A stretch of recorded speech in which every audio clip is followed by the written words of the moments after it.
I'm a 21-year-old male living in a rented, one-bedroom house just outside of York in the United Kingdom. I moved in after my uncle, who had pancreatic cancer and was particularly close to me, passed. Now, for the record, he only lived there for 3 months, moving in after being diagnosed and actually passed in the hospital. So, what I'm about to tell you, it really chills me to the bone. I had just moved in and was pretty emotional about my uncle's death. Growing up without a father, he was like mine. It was 3 days after his funeral and I was pretty beaten up.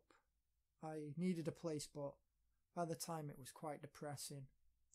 So I was sat in my uncle's old living room and it was a hot summer's day. Well, hot for UK standards. I was just listening to music with my shirt off when I got hit with a blast of cold air. I stood up and started towards the direction the air came from.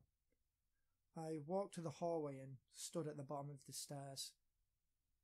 I heard footsteps from upstairs. Fear overcame me as I realised that I was unarmed and had no way to protect myself from this potential intruder. Not wanting to give the trespasser any more time and, against my better judgment, I began walking up the stairs. Now, the way the house was laid out, the stairs escalated up and then veered off to the left. Then, on a small and narrow landing area, were my room and a bathroom next door to each other. At the top of the stairs, before they turn left, there's a banister that has wooden sticks running up and down. I had a towel dangling over this bit and used this to my advantage. I lifted the towel minimally and saw my bedroom door was open. This was off to me as, just out of habit since a kid, I've always closed doors behind me. I heard rustling in my room and decided this was good confirmation for me to call the police. I felt my short pockets and realised I'd plugged my phone in to listen to the music on my speakers. "Fuck," I whispered, rather loudly at this. I heard rushed whispers from my bedroom and realised my cover was blown. Still weary, I began creeping up the stairs as my bedroom door slowly creaked as it was pushed shut. I was not afraid to admit that I was scared. As I stood up close to the door, I could hear breath from the other side and see shadows through the slit at the bottom of the door. I reached for the handle and turned it slowly and silently and cautiously, before throwing it open, lunging myself into the room and screaming like a madman in an attempt to shock the intruder. After a moment of mad screaming, I came to my senses and, to my horror, the room, it was empty. At this point, I was beyond freaked as I looked around my room and realised that absolutely nothing was out of place. I scanned my room, checking in my small wardrobe to find nothing or no one. I felt as if I was going mad as I heard human whispering and with my own 2 eyes I saw the door close. However, I brushed it off as my uncle's death playing on my mind, but one thing still freaks me out to this day. As I was walking out of the room, I happened to glance at a photograph of a 4-year-old me, my mother, and my deceased uncle hanging on the wall. Everything in the room was how I had left it that morning. Even the jeans just underneath the picture hadn't moved an inch from what I remember. But the picture, it was upside down. This hasn't happened again since, and that freaks me out even more. Even though when I come home from work late at night, I swear that sometimes I hear someone or something quietly whispering from upstairs.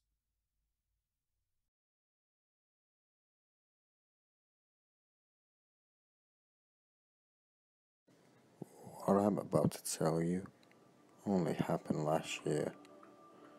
I'm 32 now and was 31 at the time. I live in Sheffield, UK, and was driving home from a friend's engagement party in Manchester.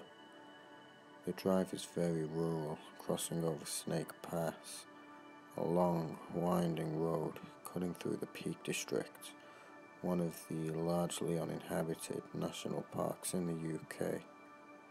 It was around 1 a.m, and being female and alone, I was nervous and apprehensive about the drive. About half of the way over Snake's Pass, I felt my car begin to chug, and I lost all power.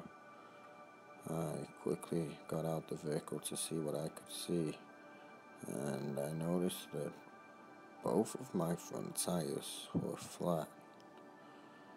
I began to panic and immediately felt scared.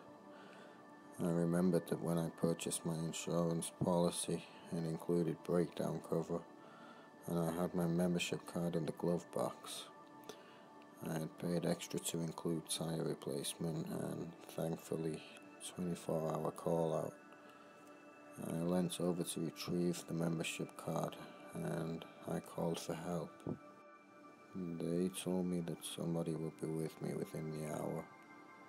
I felt slightly reassured, but was also nervous about being here, in the middle of nowhere, in the dark, alone.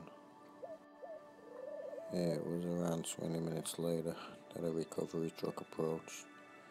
I was relieved to no longer be alone and was hoping to be on my way home soon. A man approached me and introduced himself as Craig. He took a look at the tires and told me there was no possibility of a night repair by the roadside, and with no local garages open, he would have to take me to a local hotel. This was a service included with my membership with them, so I never really thought anything of it. Craig told me to get all my things from the car. He would take me to the B&B before returning to take the car to the local garage, ready for them to repair in the morning. It was around 3 a.m. at this point, and I just wanted to go to bed. From where I was standing, you could see the approaching road at the side of the hill. I noticed a lone vehicle approaching, which looked like another recovery truck. I pointed this out to Craig, and as soon as I did, he told me he'd be back in a moment, as he needs to check the B&B has a room available before he was insured to take me there. I was slightly annoyed, but didn't really think anything of it, and I watched Craig drive off. When the new recovery truck approached, it began to pull over. I assumed it had seen me in distress and just wanted to help. When the driver approached me, I told him I was already dealing with Craig, and that he had gone to check the B&B to see if availability of rooms was there, so he was insured to take me. The driver looked very confused and looked at the front tires. He told me he could repair them by the roadside and that it was included as part of my membership. I was quite confused at this point, but having dug a bit deeper, it turns out that the second driver was genuine. He had no idea who Craig was and said there was no other drivers operating within a 100-mile radius. And the worst part was, when he looked at my tires, he said they'd been intentionally punctured by barbed wire, almost like it must have been on the road to do both. I don't like to think what could have happened to me that night, and what Craig really wanted. But one thing is for sure, I haven't drove across Snake Pass in over 9 months, and I don't know if I intend to again.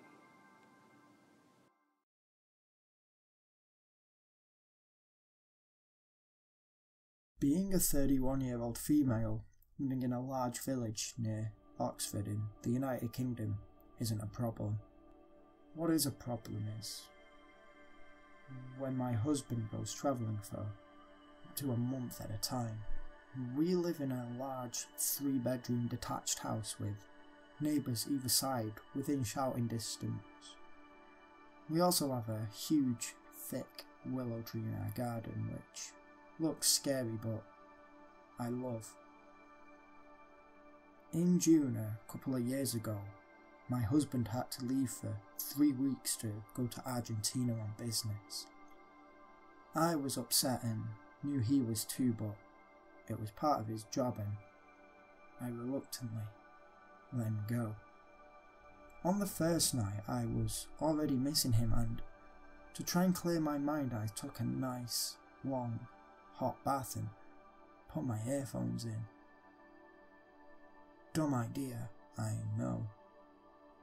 I was sat listening to Nirvana, bubbles all around me and candles lighting the room. Pure bliss. I was relaxing in my little slice of heaven, and above the angel voice of Cobain I swear I could hear quiet thuds. Yes, I love Kurt Cobain. I took my earphones out and could only hear the distorted fuzz of my earphones. Perhaps it was something in the song. I put my earphones back in and lost myself in Kurt's voice when, again, I heard the distinct thuds.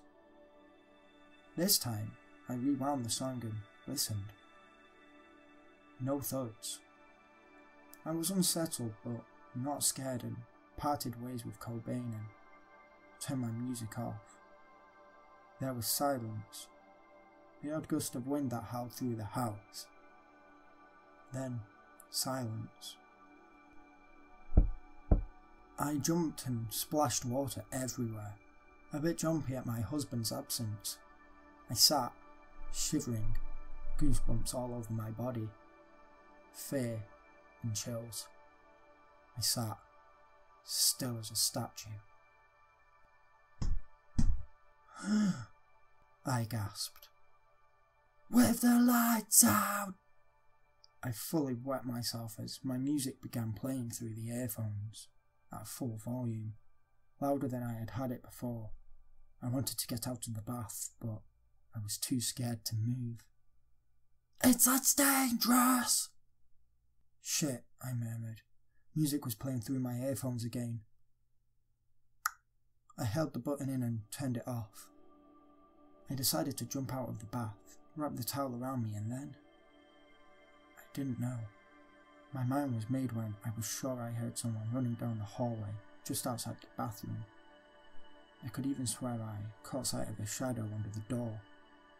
I shifted very cautiously towards the door, deciding I couldn't just stand there all night, and as soon as I reached to grab the brass knob, like something from a horror film, 3 of the 6 or 7 candles I had lit just flicked out.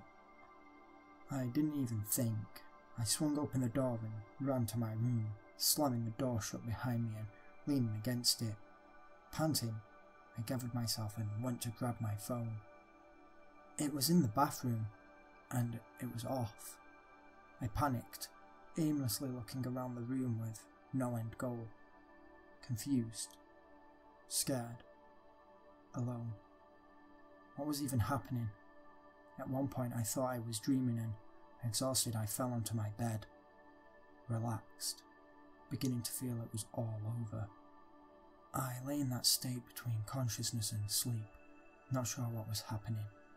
I was brought back to the waking world with a creak from the other side of the hallway. Disorientated, I climbed out of bed, put some undergarments and one of my husband's t-shirts on and headed to the door.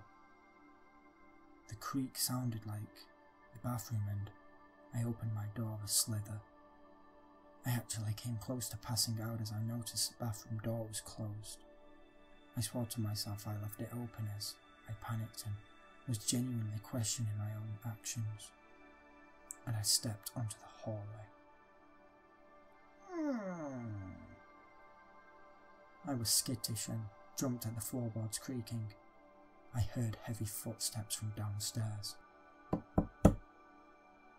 I was over the fear, slightly. I went to the bathroom and opened the door. All but one of the candles was out. I put 2 and 2 together and I told myself it must have been a draft. Right. I clicked my phone back on and stood in the silence of the bathroom. I was scared, confused, lost, and almost in tears. What was happening tonight? I was driving myself mad. My phone loaded and was searching for signal when About a Girl started blasting out loud. I dropped the phone and collapsed, crying into the room. I'd say around 10 minutes passed and again I exhausted myself. I stood up and walked to the landing. As I approached, I heard very loud thuds. 3 of them from just round where I could see, each one making me flinch, the sound echoing through the house. I opened my eyes to see a shadow race against the moonlight across the landing towards me. I screamed extremely loud, ran as fast as I could to my room, closed the door and pushed a stool against it. I collapsed in bed and heard thuds all night until I passed out from exhaustion. I woke the next day, dazed and unsure of what happened the night before. I looked around, cleaning up the mess as I went, trying to debunk what happened. I put it down to dampness on my phone screen causing music to play, drafts making bumps and blowing out candles, and the willow branches casting a shadow. The other 2 weeks and 6 days passed without further incident, and even now, years later in the same house, nothing like this has ever happened.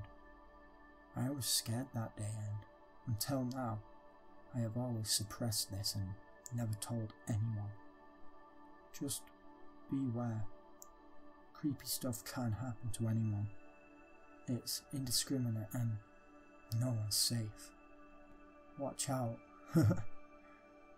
Oh, P.S. I still love Cobain.